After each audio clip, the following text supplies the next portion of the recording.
nous nous apercevons maintenant que nous sommes un peu dans le mur avec les tests que nous faisons sur les produits avant de les mettre sur le marché. Je m'explique. Quand on met un produit sur le marché, on le teste sur les abeilles. Et si les abeilles se portent bien en présence de petites quantités de ces produits, on dit ce produit n'est pas dangereux. Puis ensuite, on le met sur le marché et on entend dire pour le gaucho, le régent, si, ces produits sont dangereux. Et quand on regarde les tests qui ont été faits, en toute bonne foi, il n'y a pas de raison de soupçonner les grands laboratoires agrochimiques d'être tous des brigands, on s'aperçoit qu'ils n'ont pas vu la toxicité. Pourquoi n'ont-ils pas vu la toxicité?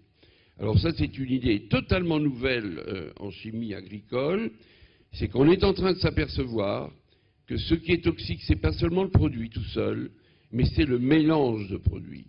Et qu'à des doses très faibles, très faibles, 2 pesticides ou 3 mélangés ont une toxicité beaucoup plus importante que la même dose du produit isolé.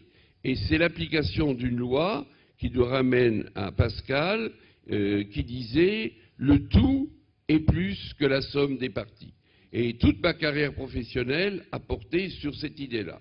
Nous avons par exemple inventé une toxicologie des extraits de plantes, où nous avons montré que très souvent, on ne trouve pas dans une plante pourtant très active lorsqu'on l'expérimente sur les animaux en laboratoire, une substance qui justifie sa activité.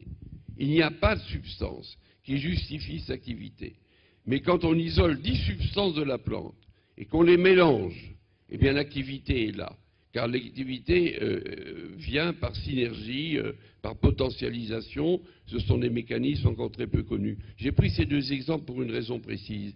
C'est parce que nous devons avoir une réponse à cette fameuse question.